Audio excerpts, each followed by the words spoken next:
Good morning students. आज का जो लेक्चर है ये है हमारा साइंस के ऊपर और हम आज पढ़ाएंगे वर्क एंड एनर्जी। ये टॉपिक बेसिकली 9th क्लास के लिए है। सो ये 9th क्लास का ही टॉपिक है। सो वर्क एंड एनर्जी हमारा चैप्टर है। चैप्टर का नाम है हमारे वर्क एंड एनर्जी। सो इसमें हमारे पास दो चीज़ें हैं, एक है वर्क, एक है एनर्जी। अब वर्क को डिफाइन करने के लिए हमको सबसे पहले पता होना चाहिए कि फोर्स क्या होता है। सो हमारे पास वर्क के लिए हमारे पास जो है सबसे पहले होना चाहिए फोर्स। वर्क होता है किसी भी काम को करना। अब हम काम को करेंगे तो काम को करने के लिए हमारे पास होनी चाहिए फोर्स। फोर्स यानी कि हम जो किसी भी ऑब्जेक्ट पे हम जो एक ताकत लगाते हैं, जिसको हम सिंपल भाषा में कहें कि अगर हमने किसी ऑब्जेक्ट पे अगर हमने ताकत लगाई है ताकि हम उसको एक जगह से दूसरी जगह मूव कर सकें, यानी कि हम एनर्जी अप्लाई कर रहे हैं किसी चीज़ पे ताकि हम एक ऑब्जेक्ट को एक जगह से दूसरी जगह डिस्प्लेस कर सकें, सो उसको हम कहते हैं फोर्स। सो फोर्स अप्लाई हम करेंगे, साथ साथ फोर्स के साथ साथ हमको इसमें चाहिए डिस्प्लेसमेंट।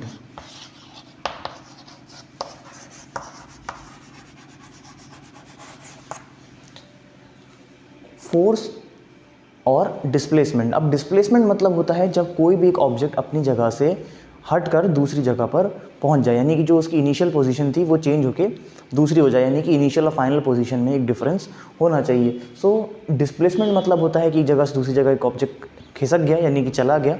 और डिस्प्लेसमेंट जब ही होगा जब हम किसी ऑब्जेक्ट पर फोर्स लगाएंगे। बिना फोर्स लगाए हम किसी ऑब्जेक्ट को डिस्प्लेस नहीं कर सकते। तो फोर्स के लिए हमको वर्क के लिए हमको दो चीज़ें बहुत ज़रूरी हैं।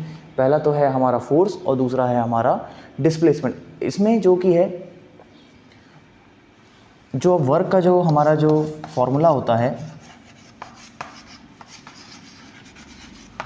वर्क डन होता है फोर्स इनटू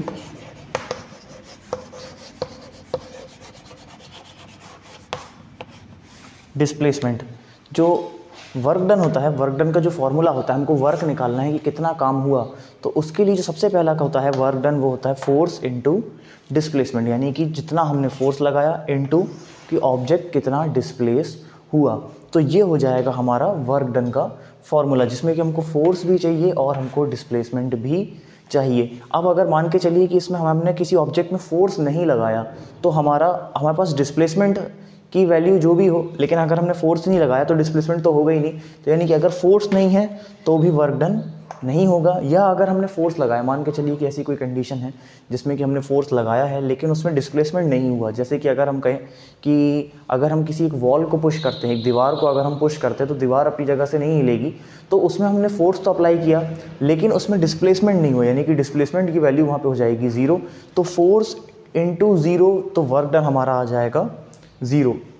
तो ऐसी कंडीशन में जहाँ पे डिस्प्लेसमेंट ज़ीरो हो वहाँ पे भी वर्क डन ज़ीरो हो जाएगा। तो इस तरीके से हमको देखना है कि वर्क डन में हमको फोर्स और डिस्प्लेसमेंट दोनों की वैल्यूज़ हमको चाहिए होती हैं। अब जो हम सिंपल अगर हम कहें कि हमने कोई भी एक वर्क डन किया तो उसके हम एग्जांपल्स ऐसे दे सकते हैं, जैसे कि अगर हमने एक बेंच को अपनी जगह से सरकाया या एक बॉक्स को पुश किया या डोर ओपन किया या कुछ भी काम जहाँ पे हमने फोर्स अप्लाई करी और जहाँ पे डिस्प्लेसमेंट हुआ, यानी कोई चीज़ अपनी जगह से हट के दूसरी जगह पर चली गई।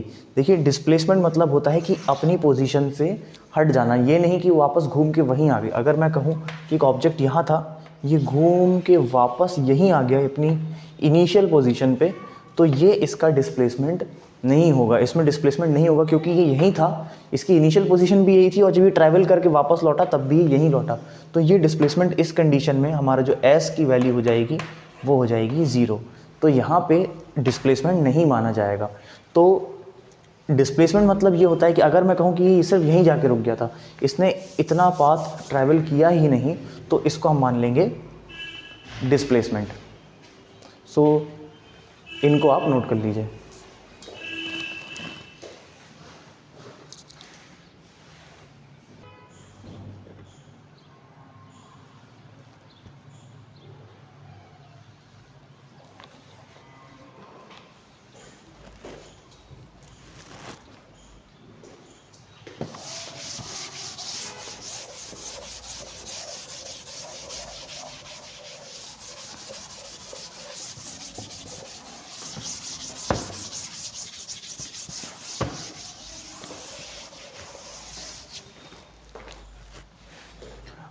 अब हम देखते हैं कि पॉजिटिव वर्क डन और नेगेटिव वर्क डन क्या होता है। सबसे पहले हमारे पास जो है, हमारे पास जो टाइप्स हैं ऑफ वर्क, पहला है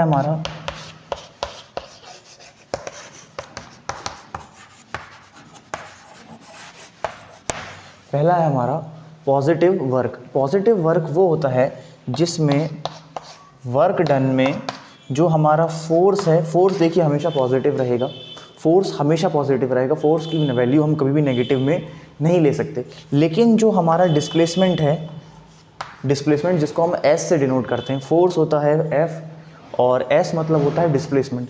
जब हम फोर्स और डिस्प्लेसमेंट दोनों की वैल्यू पॉजिटिव होगी तब हम इसको लेंगे कि ये हो रहा है पॉजिटिव वर्क डन। अब पॉजिटिव वर्क डन मतलब ये होता है, मान के चलिए कि हमारे पास एक टेबल है,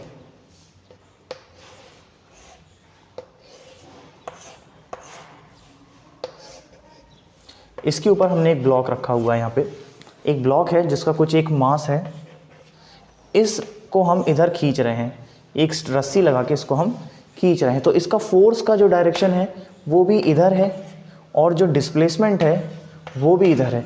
तो जब फोर्स और डिस्प्लेसमेंट दोनों एक ही डायरेक्शन में होंगे तो हमारा जो वर्क डन हो जाता है वो हो जाता है पॉजिटिव, यानी कि फोर्स और डिस्प्लेसमेंट दोनों एक ही दिशा में होने चाहिए, यानी कि जिस तरफ फोर्स लग रही है हम इसको खींच रहे हैं तो उसी तरफ ये डब्बा जो ब्लॉक है ये खसक रहा है। तो इस तरीके से ये हो जाएगा हमारा पॉजिटिव वर्क डन, कि जिस दिशा में हमने इसको खींचा, जिस दिशा में हमने फोर्स लगाया, उसी डायरेक्शन में जो है डिस्प्लेसमेंट हो पा रहा है। सो इस कंडीशन में जो एस हो जाएगा वो हो जाएगा पॉजिटिव और जो हमारा वर्क डन हो जाएगा वो हो जाएगा पॉजिटिव वर्क डन। सो ये पॉजिटिव वर्क डन के बारे में है, इसको आप नोट कर लीजिए।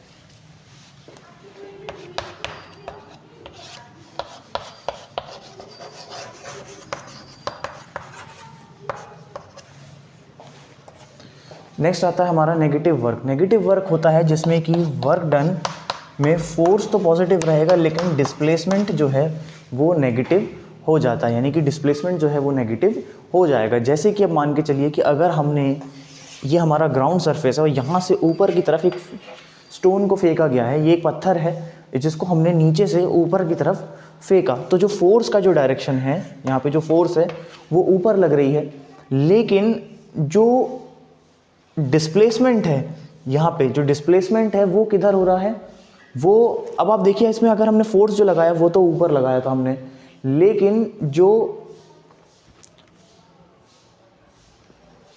ग्रेविटी के अगर हम इसमें पॉइंट ऑफ व्यू से देखें, अगर यहाँ पे हम ग्रेविटी देखें, अगर हम यहाँ ग्रेविटी देख लेते हैं तो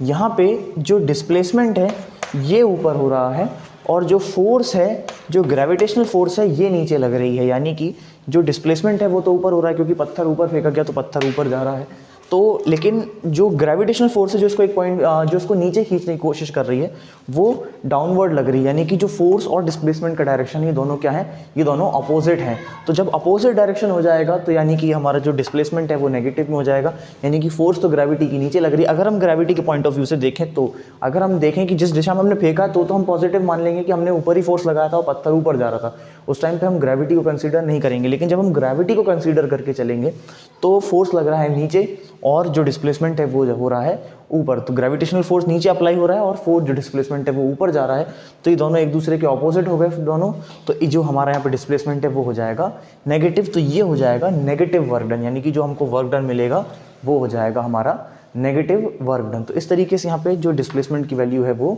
नेगेटिव हो जाएगी, तो हमारा जो टोटल वर्क डन आएगा वो भी हमारा नेगेटिव आएगा। सो ये हमारा सेकेंड चीज़ थी, तो इसको भी आप नोट कर लीजिए।